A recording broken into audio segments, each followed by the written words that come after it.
All right, today we're cracking open a book. And, this isn't just any book.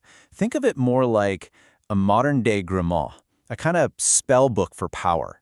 It's this really controversial guide that claims it can teach you the unwritten rules of ambition in a world that is, let's face it, seen as incredibly competitive. So you ready? Let's turn the first page. So, this is the man behind it all. He goes by the name Unmodern Men. And he's pretty enigmatic. What he's done is create this whole collection of mental models with just one goal in mind: climbing the ladder, ascending the hierarchy. The book we're about to dive into? Yeah, that's his playbook. And here it is, the title page itself, the Power Ascension Bible. Now get this, it's written by unmodern men, but it was published with some help from people in the pickup artist and crypto scenes. That's a pretty interesting origin story, right? It kind of gives you a big clue about the world this book comes from. A world that's all about social strategy, influence, and finding any competitive edge you can get. Okay, so here's our table of contents for this little journey. First, we'll open the Power Bible. Then we'll dig into the author's philosophy. After that, we'll check out some of the core mental models for Ascension. Then we'll zoom out to see the worldview behind it all, this idea of zero-sum games. And we'll finish up with what I'm calling Power's unwritten final chapter. All right, let's jump in. Chapter 1, Opening the Power Bible. We are about to take a look inside what's basically a modern spell book for ambitious people. Okay, moving on to Chapter 2, the author's shadow philosophy. Look, before we can really dissect all the rules in this book, we've got to understand the mind that came up with them, right? So what's the core belief system that's driving this whole thing? And this quote, man, this really sums it all up. Better to be a devil with integrity than an angel without one. You see, the author, he's not really interested in our usual ideas of good and bad. For him, integrity isn't about being a good person. No, it's about being consistent, being whole, even if that means you have to fully embrace your own dark side. So who is this guy anyway?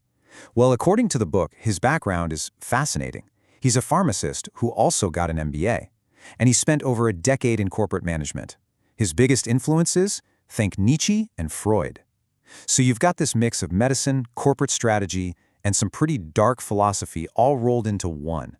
And that wild combination is really the foundation for his big idea, something he calls shadow integration. So what on earth is shadow integration? Well, the book's theory is that all of us, you, me, everyone, we have multiple personalities. And one of those is our dark side, our shadow. Real success, according to this guy, doesn't come from ignoring that dark part. It comes from recognizing it, integrating it, and actually controlling it. It's all about using every single part of yourself, the good and the bad, to get what you want. Okay, Chapter 3. This is where we get to the real heart of the book, the core mental models for Ascension. We've got the philosophy down, so now let's look at the practical, and often pretty brutal, rules for how to actually navigate the world according to this worldview.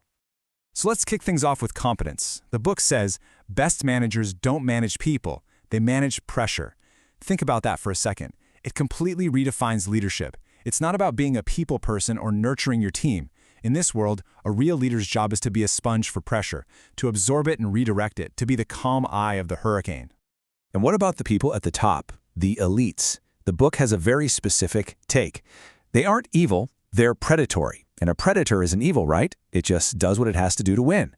But then it hits you with this line, turn the mirror. And that's a direct command. It's telling you to stop judging them and admit that you have the exact same instincts, you're just playing on a different field. You know all that self-help advice that tells you to trust the process and enjoy the journey?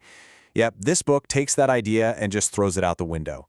The author basically says the journey is meaningless. It doesn't pay your bills or buy you freedom. The only thing that matters is the result. If you don't make it, you messed up. Period. There are no participation trophies here. This one really shows you how flexible the morality in this book is. So, is betrayal wrong? Well, it depends. If you betray a good person, you're a coward. But if you betray a snake, then you're a tactician who gets how the world really works.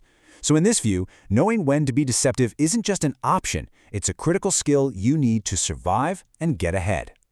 So when you take all these rules and models and put them together, what kind of world are you left with? Well, that brings us to Chapter 4, the worldview of zero-sum games. This is basically the philosophical engine that makes the whole book run. Okay, so the book basically says the world is split into two different games. On one side, you've got positive-sum games. That's where we can all win together, through cooperation and being open. But the author argues that when the stakes are high, when it's about survival, people switch to playing zero-sum games. And that's a whole different story. That's where, for me to win, you have to lose. And the rules in that game? Deception and cunning. All right, so let's boil this entire worldview down to its core beliefs. First, life is a game, it's a hierarchy, and the whole point is to win it. Second, what works right now, expediency, always beats what's morally right. Third, integrity isn't about your internal compass. It's just a tool you use to protect your public reputation. And finally, power doesn't corrupt, it reveals. You don't really know who someone is until they have power. And that brings us to our last chapter. Chapter 5, what the book essentially presents is power's final trade-off. After hundreds of pages on how to win, it all boils down to one single, fundamental choice you have to make. And there it is, the ultimate price. The book is crystal clear about this. If you want power, you have to give something up. You have to sacrifice your right to be totally honest, truthful, and transparent. The book doesn't shy away from this at all. It presents it as the price of admission, a necessary transaction on the path to the top.